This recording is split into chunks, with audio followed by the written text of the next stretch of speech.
Alhamdulillahi Rabbil alamin. Wassalatu wassalamu ala nabiyina Muhammad wa ala alihi wa ashabihi ajma'in. Урматтуу туугандар, кеп бир сооп амалды кылып коюп, ошо менен көңүл ток болуп калыш бул коркунучтуу нерсе туугандар. Кеп сооп амалды кылып коюшта гана эмес, кеп ошол кылган сооп амалды сообун сактап калышта.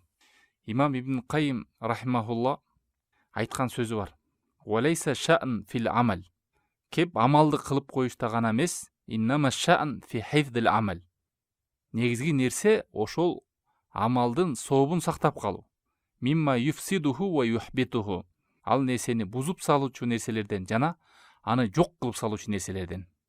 Мына шайтан ушундай жактан да келет да, адам баласы бир сооп ишти жасап атат. Мына мен намазым бар, Кудайга ушу бир жылдан бери туткан, бир жылда бир келген орозону туткан орозом бар, акчам зекеттин өлчөмүнө келип калса, кайрымдуулук кылып зекет чыгарып коем деген нерсе менен жүрө берип, адам ошол амалдардын сообун азайтып коюучу нерселерден же ошол кылган сооп амалдардын жок кылып салуучу нерселерден кайдыгер болуп калышы мүмкүн. Мына ушул боюнча пайгамбар саллаллаху алейхи вассаламдан бир келген хадис бар, туугандар, ушуга көңүл буруңуздар. Бул Муслимде келген сохих хадис. Абу Хурайра радиаллаху анхудан келет. Пайгамбар саллаллаху алейхи вассалам айтат: "Атадуруна мал муфлис?" Силер билесиңерби, чыныгы банкрот болгон бул ким деп? Колу ал муфлису фина ман ла дирхама лаху ва ла мата. Сахабалар жооп берип атат пайгамбар саллаллаху алейхи вассаламдын суроосуна. Чыныгы банкрот болгон адам бул дирхамы жок жана эч нерсеси жок деп. Мындайча айтканда эч кандай колунда акчасы жок, мүлкү жок, эч нерсеси жок адам ушул чыныгы банкрот болгон деп сахабалар жооп берет. Пайгамбар саллаллаху алейхи вассалам айтты: "Иннал муфлиса мин уммати." Чыныгы банкрот болгон менин үммөтүмөн бул яти яумал кыяма, кыямат күнүндө келет. Би солатин, намазы менен, ва сиямин, орозосу менен, ва закатин, зекети менен, ва яти код шатама хада. Ушундай сооптору болсо дагы бирөөнү сөгүп койгон, ва кадафа хада, бирөөгө жалган жаланы жаап койгон, ва акала мала хада, бирөөнүн акчасын жеп койгон, ва сафака дама хада, бирөөнүн канын төккөн, ва дараба хада, бирөөнү урган, фаюта хада мин хасанати. Мына ушу кылган иштерин бардыгына сооп амалдары менен кутулат. Туугандар, бул дүйнөдө биз бирөөгө зулум кылып койсок, бир туура эмес кылып койсок, кечирим сурап, ошол менен келишип, же сот аркылуу ушун чечилип, ушунда чечилет. Бирок акыретте биз сооп амалдар менен гана эсептешебиз.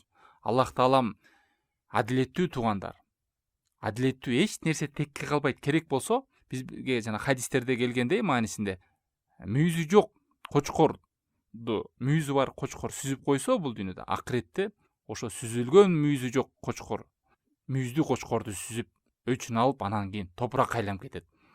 Эгер малга ошондой адилеттүүлүк болгондой, анда адам баласына кандай болот туугандар? Мына хадисти улайлы. Мына ушинтип сооптарынан берет дейт. Хада мин хасанати ва хада мин хасанати.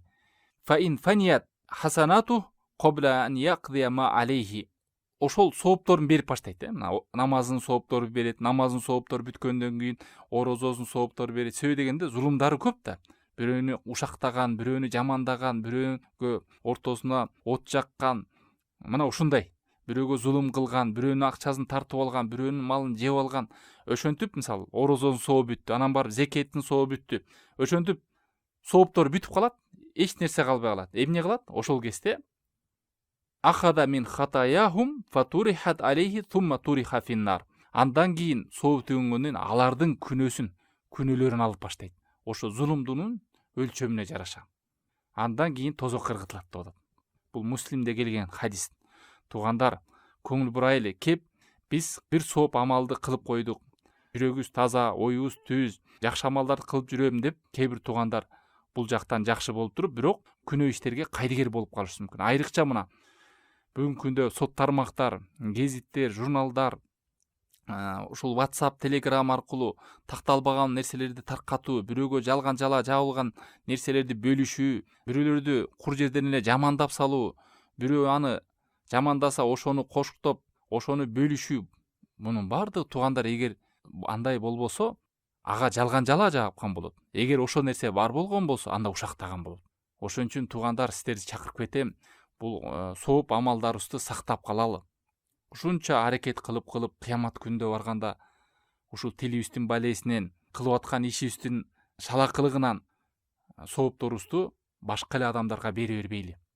Ошону бирден бир тилибизди сактайлы, амалдарыбызды карайлы, бирөөгө зулум бербейли. Мына ошондуктан туугандар, кеп сооп амалды кылып коюш эле эмес, ошол сооп амалды, сообун сактап калыш, ушул жака ой жүгүртөйлү. Бул деген сөз башка адамдарга зулум берүү. Туугандар, ушак нерселерден, жалган жала, такталбаган маалыматтарды бөлүшүү, сот тармакты аркылуу ар кандай такталбаган нерселерди коштоп, жалган жалаларды таркатып, ошондой нерседен сак болойлу. Үйдө отуруп эле билинбей канча адамдарга зыян берип, мына ошонун артынан өзүбүзгө күнөө топтоп, сооп амалдарыбызды башкаларга бере берген болобуз.